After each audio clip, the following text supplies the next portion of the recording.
esophagus and the stomach. And this is where we see the change in epithelium. On the right, the cut of tissue.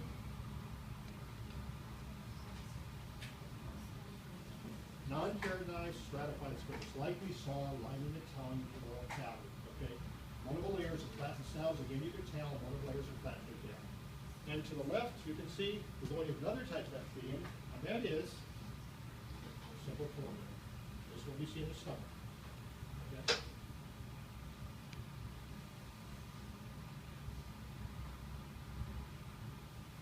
So here again, non-keratinized stratified squamous. As we move to the left, you can see the epithelium changes. Focus. The cells here, look at the nuclei on the left there.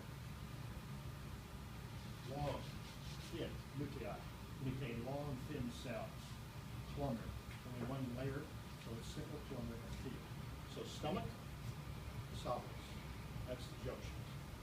That's where the epithelium changes. Okay? Any questions?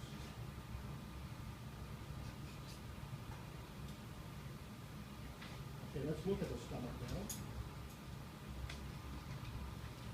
Now, the stomach lining can be the same epithelium that we saw in the esophagus. And that will also apply to the small intestine and much large intestine as well. Simple columnar epithelium.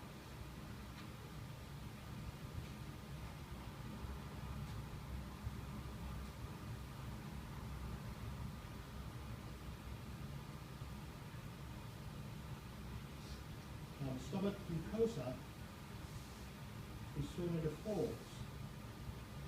And you can see that very nicely on the models. When you look on the inside of the stomach, those models. What are those folds known as? Rugae, okay? They're folds in mucosa and submucosa. They're temporary folds. That is, they flatten out when food comes to the stomach and distends or stretches the walls. You can actually see them here on the rugae. Okay, these large indentations are actually visible to the naked eye. But then there's some other features as well on the inside.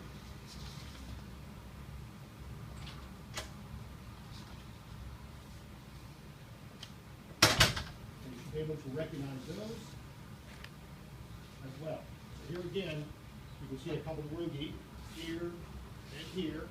Then we got these tubular indentations. What are they called? Gastric pits. All right? They're continuous with even deeper indentations. What are these? These are gastric glands. It cells the gastric glands that produce what is collectively referred to as gastric juice, most of which is secreted into the lumen of the stomach, which is where the food will be. All right? So again, these are the gastric pits, these indentations. Continues to that, these much deeper gastric glands. It's hard to tell if there's a cavity in there, so they're usually collapsed in these tissue sections. Okay? So I said there are 4 cells you should be familiar with in the gastric glands. 3 of which I want you to be able to pick out on the slide. I'll pick them out and you identify them. All right? So let's say, for example,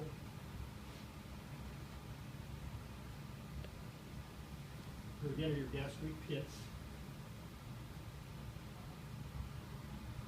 Like so.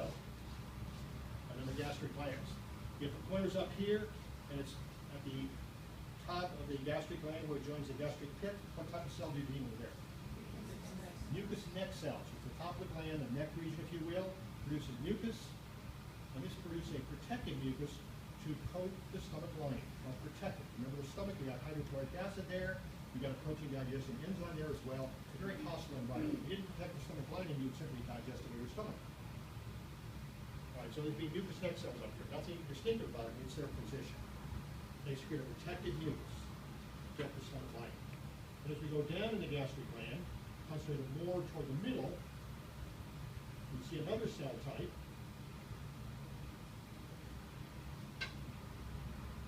They're hard to see here because I don't have a good contrast, but you can see it better under the microscope.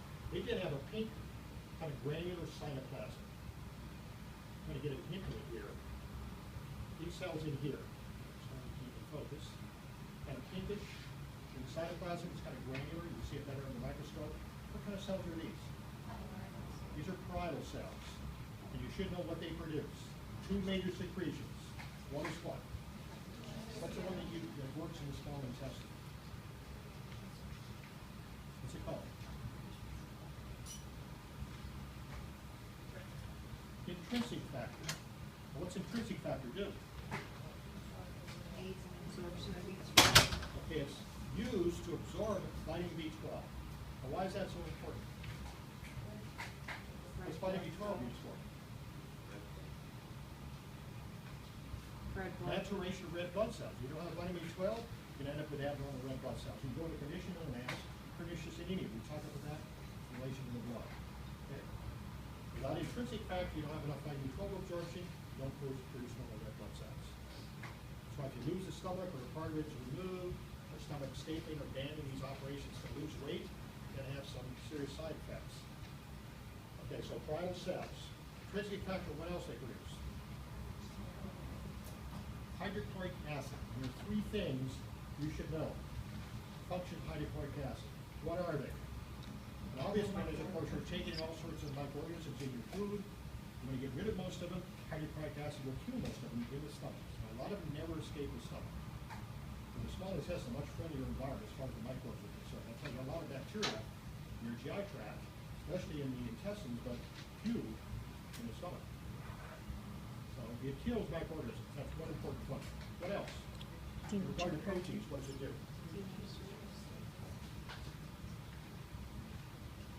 So think about a protein. What is a protein? Usually a big molecule made up of many amino acids. Is it just a chain of amino acids?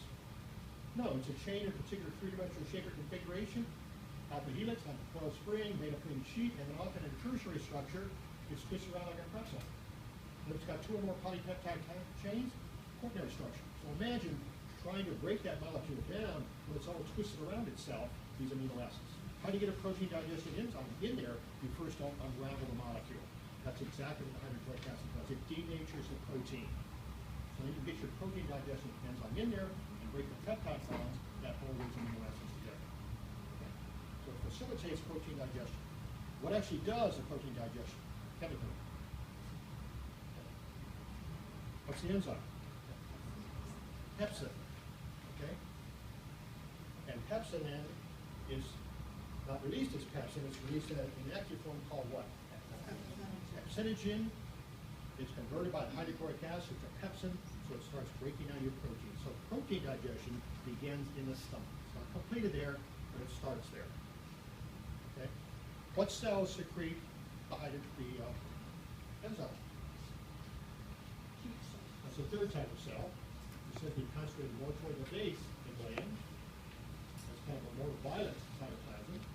What other cell? What do they call it? T cells.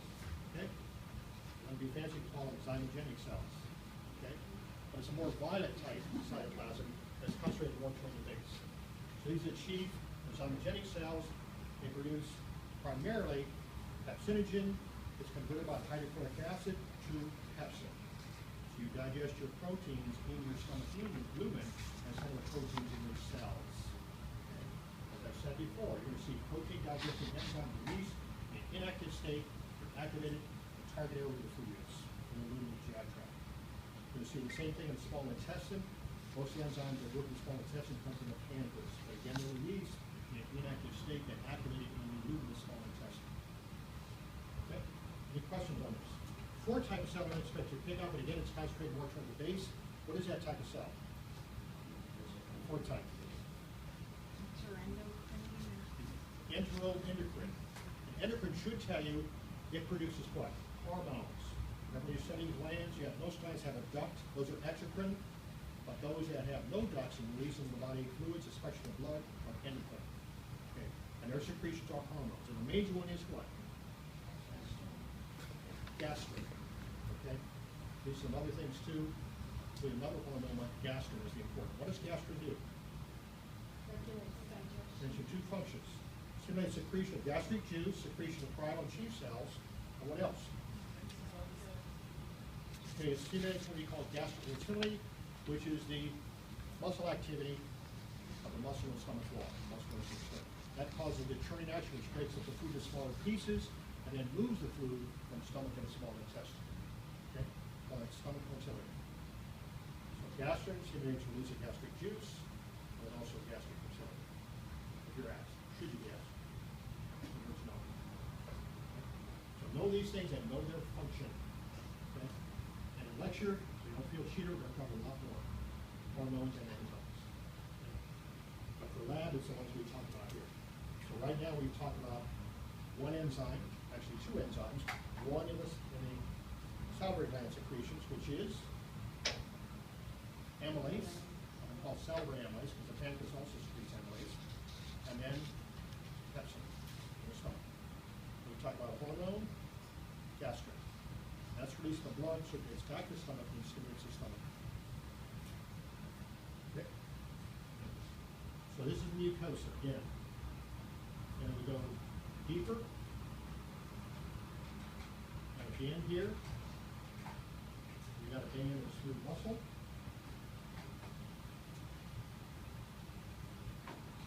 Smooth muscle then. Okay, what's that called? It's the outer boundary or extent of the mucosa. What's it called?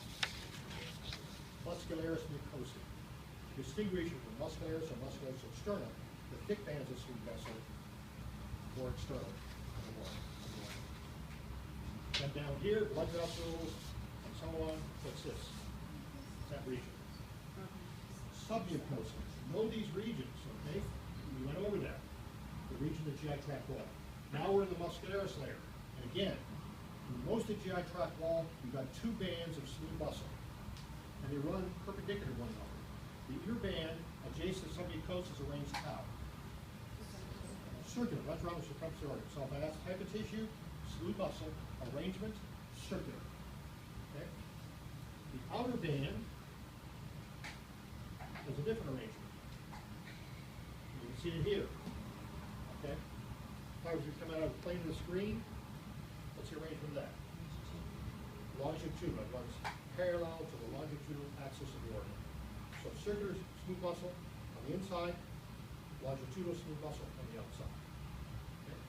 Back in the stomach, in the body, you've got a thin layer that's adjacent to submucosa, and that runs obliquely, okay, diagonally. But we can't see it here because it's usually the body. In our slide, if you notice a little thyroid region.